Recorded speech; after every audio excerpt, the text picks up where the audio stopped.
کھولا ہے کہ ہاں تم آ سکتے ہو، زیارت کر سکتے ہو، لیکن یہ عیسائیوں نے لکھوایا معاہدے کے اندر، انہیں یہاں آپ آباد ہونے کی اجازت نہیں دیں گے، لیکن کم وزٹ دی پلیسز، دیکھیں زیارتیں کریں اور جائیں، رہ نہیں سکتے. یہ معاہدہ حضرت عمر کا ہے رضی اللہ تعالیٰ عنہ، جو پھر خلافت راشدہ کے بعد بنو امیہ نے بھی اس کو آرڈر کیا، بنو عباس نے کیا، پھر جو ہمارے یہ ترکوں میں اندر خلافت آئی تو ترک خلفاء نے بھی اس معاہدے کی پوری پابندی کی. اوہ. فلسطین میں آ سکتے ہیں یہودی صرف زائرین کی حیثیت سے، وہاں آباد نہیں ہو سکتے. اب آئیے اگلا دور آیا حضرت عثمان کا دور خلافت. یہ ہے وہ وقت کہ اب یہود نے امت مسلمہ کی پیٹھ میں چھرا ڈھونڈا.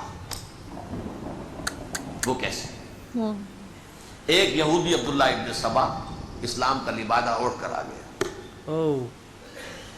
معاشرے کا جائزہ لے لیا. ان میں بنو ہاشم اور بنو امیہ میں جو پرانی کشاکش تھی اس کے کچھ نہ کچھ جراثیم باقی ہیں، اگر ان کو ذرا بھڑکا دے تو مسلمانوں میں انتشار پیدا ہوتا ہے. کہا یہ عثمان کون ہے؟ یہ تو بنو امیہ میں سے ہے، یہ حق تو بنو ہاشم کا ہے، خلافت ان کے پاس ہونی چاہیے، محمد کے تو رشتہ دار وہ ہیں صلی اللہ علیہ وسلم. عوام الناس کے اندر بات پھیلنی شروع ہوئی. پھر ایک بڑی سازش کے انداز میں حضرت عثمان کے خلاف پروپیگنڈا، حضرت عثمان کے جو عاملین تھے، گورنر تھے، ان کے خلاف پروپیگنڈا، اور ایسی ہوشیاری کرتے تھے کہ کوفے میں کوفے کے حاکم کے خلاف کچھ نہیں کہنا، اجی مصر میں یہ ہو رہا ہے، اجی شام میں یہ ہو رہا ہے، اجی یہ جو عثمان ہے وہ یہ کر رہا ہے، یہ ظلم ہو رہا ہے، یہ لوٹ مار ہو رہی ہے، یہ خیانتیں ہو رہی ہیں. اب نہ تو اس زمانے میں مینز آف کمیونیکیشن، کیسے تصدیق کریں؟ افواہیں تو آپ آج کراچی کے اندر شروع ہو جائے تو پتہ نہیں چل سکتا کسی کو کہ کیا اس میں صداقت ہے کیا جھوٹ ہے. اور بری بات جو ہے فطرت انسانی کی کمزوری ہے، وہ فوراً قبول کرتا ہے. صحیح بات ہے. کسی کے بارے میں اچھی بات ماننے کو تیار نہیں ہوتا، لیکن بری بات تو فوراً تیار.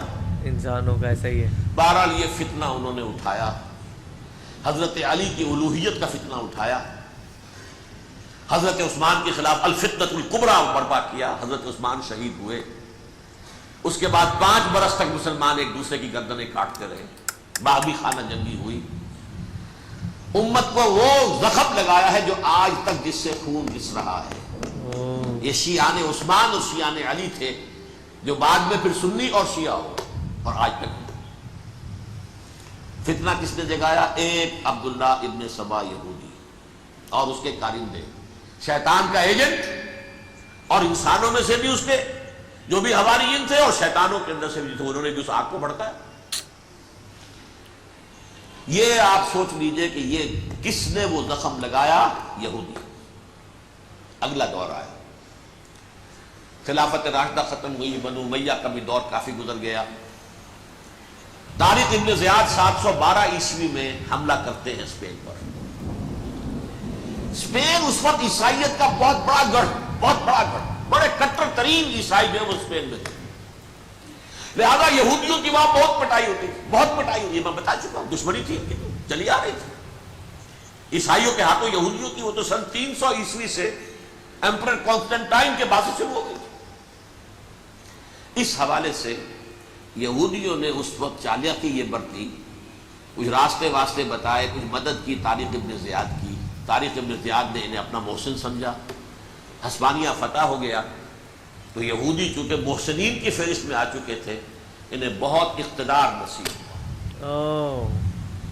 بڑی سپورٹ مسلمانوں نے دی. ان کے بڑے بڑے علماء جو اسی دور کے اندر پیدا ہوئے، بڑے بڑے تھنکرز ان کے اسی دور میں پیدا ہوئے.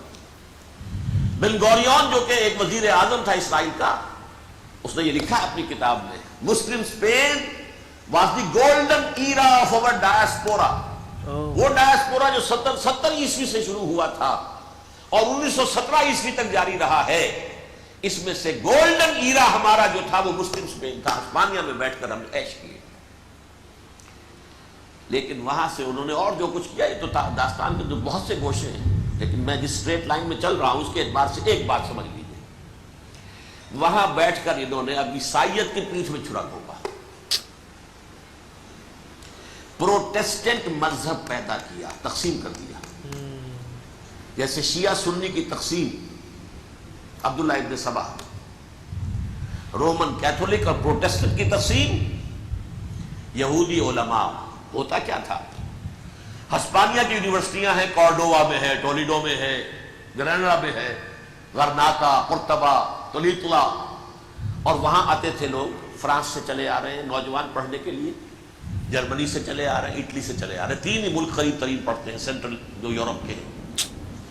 یہاں پر جو ہے وہ اسلام جو نور پھیلا رہا تھا اس سے بھی مستفیض ہوئے. جہالت کے جو ہے پردے ان کے وہ چھٹے. اس کے ساتھ ہی وہ یہودی وہاں ان کے اندر جو جراثیم داخل کر رہے تھے وہ اس عیسائیت کے خلاف بغاوت تھی جو اس وقت دنیا میں. بہت ہی کمال کی ویڈیو تھی، اور انہوں نے یہ بھی بتایا کہ حضرت عمر کا تو ایگزامپل دیا ہی دیا وہ اونٹ والا، لیکن انہوں نے یہ بھی بتایا کہ کیسے ایک ایسا ایرا آ گیا تھا مطلب مسلمز میں جہاں پہ جو مسلمز ہیں وہ ایک دوسرے کے دشمن ہو گئے تھے، وہ ایک دوسرے کا سر کاٹ رہے تھے، ہے نا، بہت لمبے ٹائم کے لیے. اور اس میں بولا بھی تھا کہ اس کو ہم لوگ ابھی مطلب کہ جو بھی مسلم ہسٹری ہے اس کو سب سے زیادہ وہ بولتے ہیں پینفل پیریڈ مسلمز میں. اور میرے کو نا سیریسلی ان کی ویڈیوز دیکھنا، اس ڈاکٹر اظہار کی ویڈیوز دیکھنا بہت زیادہ اچھا لگتا ہے. ان کی پریڈکشن بھی لائک کافی مطلب کہ حد تک صحیح ہوتی ہے، بہت زیادہ یہ صحیح چیزیں بتاتے ہیں. تو مجھے یہ والی ویڈیو بہت زیادہ اچھی لگی، اور اس ویڈیو میں بھی ہمیشہ کی طرح انہوں نے بہت ہی کمال کی باتیں بتائی ہمیں جو نہیں پہلے پتہ تھی. تو کافی اچھی ویڈیو. وہی یہودیوں کے بارے میں بتایا کہ اس طریقے سے ان کا جو بیسٹ ٹائم تھا وہ مسلم ایرا کے ٹائم ہی آیا تھا، اینڈ کیسے پھر بعد میں ایک جو یہودی تھا اس نے وہ پیٹھ میں کنجر گھونپا تھا. تو اس کے بعد ہی یہاں پہ دیکھا جائے تو وہ شیعہ سنی کی فائٹ جو تھی وہ چالو ہو گئی تھی. تو اس بارے میں ہمیں کبھی بھی پتہ نہیں تھا، یہاں پہ ڈاکٹر اسرار احمد نے بتایا. تو کیا آپ کو پتہ تھا؟ آپ ہمیں کمنٹس میں ضرور بتائے گا. تو ایسے لائک کرتے جائے، کمنٹ کرتے جائے، شیئر کرتے جائے، اور سبسکرائب کرتے جائیے. بائے.